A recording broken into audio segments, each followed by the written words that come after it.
ఎవరు టెన్షన్ పడద్దు, నేను వచ్చేసాను. నువ్వు వచ్చినానికే టెన్షన్ స్టార్ట్ అయింది. ఎవరైనా కూల్ వాటర్ తెప్పించడమా? కన్నీళ్ళు పెట్టుకునే ప్లేస్కి వచ్చి కూలింగ్ వాటర్ అడిగేవాడు నిన్నే చూసానా.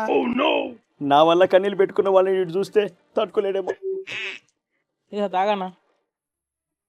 ఈ కుటుంబ ప్రభుత్వం నేను నీళ్ళు తాగిస్తున్నట్టుగా. నీళ్ళు తాగిస్తుంది, పోయిస్తుంది. ఏంట్రా అంత తడిగా ఉంది? ఇందాక నీళ్ళు తాగేటప్పుడు కింద పడ్డాయా? అవి నువ్వు తాగితే పడ్డ వాటర్ కాదు, వాని పైన చేయబెట్టి మనం తాగినప్పుడు భయంతో కింద నుంచి వచ్చిన వాటర్. ఎందుకు నా అలా పోసుకోవడం? భయపడాల్సిన అవసరం లేదు, నిన్ను ఆశీర్వదించా. నువ్వు ఆశీర్వాదిస్తే ఏదో ఆపద ఉందని వాడికి కూడా అర్థమైపోయింది అన్న. అన్నా నీకు శకుంతలు తెలుసా? షర్మిల ఫ్రెండా? కాదన్నా, నీలాగే కూర్చొని సంతలో చేపలు అమ్ముద్ది. మామయ్య ఒక 5 రూపీస్ ఇవ్వవా? ఎందుకు నాన్న 5 రూపాయలు? ఇక్కడ కూర్చుంటే 5 రూపాయలు ఇస్తా అని చెప్పారు మామయ్య.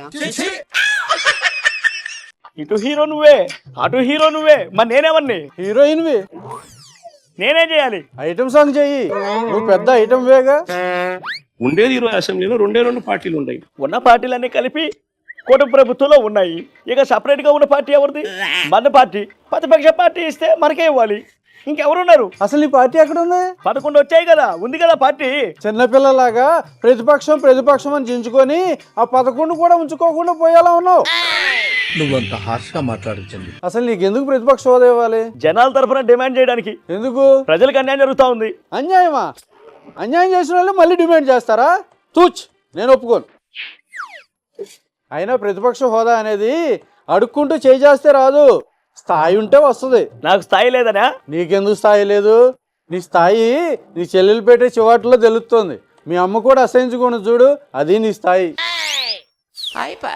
ఇక జగన్ రెడ్డికి క్రెడిబిలిటీ ఉందో లేదో వైసీపీ వాళ్ళు ఆలోచన. అదేంట నా పేరు పెట్టి పిలుస్తుంది? అన్నని పేరు పెట్టి పిలవక మర్యాద ఇస్తారా? మీ చెల్లే కాదన్న, స్టేట్లో ఎవరు మర్యాద ఇయ్యరు నీకు. అరే కాసేపట్లో మా దూరాలు దగ్గరకు పోతున్నాయిరా. దూరాలు కాదు, మీ అవినీతికి ఆధారాలు దగ్గర పోతున్నాయి. జగన్మోహన్ రెడ్డి గారు తల్లి మీద కేసు వేసిన వాడిగా మిగిలిపోతాడు. నీ గురించి ఎన్నో కళలు కన్నా అమ్మ మీద కేసు పెట్టావు అన్న నువ్వు. ఇలాంటి కళ కలిగి ఉన్నదిరా. నువ్వు ఇలా అని తెలిస్తే నేను కనకుండా ఉండేదేమో. నా బిడ్డలకి సొంత మేనకోడలికి ద్రోహం చేసి వాళ్ళ ఆస్తులు లాక్కున్న వాడిగా మిగిలిపోతాడు. అన్న కోడలు అల్లుడు ఆస్తి కూడా దొబ్బేసావు అన్న. వాళ్ళు చిన్నపిల్లలు రా, ఏం చేసుకుంటారు? అందుకే నా దగ్గర దాచిపెట్టా. దాన్ని దాచిపెట్టడం అన్న దోచుకోవడం అంటారు. నీ గురించి నీ చెల్లె చేయి సర్టిఫికేట్ చాలన్నా మన పార్టీ అంపట్ అవ్వడానికి.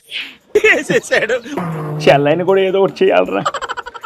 ఆల్రెడీ మన గురించి తెలుసు, చూపిస్తా. బాబాయ్నే అనుకున్నా, చెల్లెని కూడా. మారువా, మారోరా.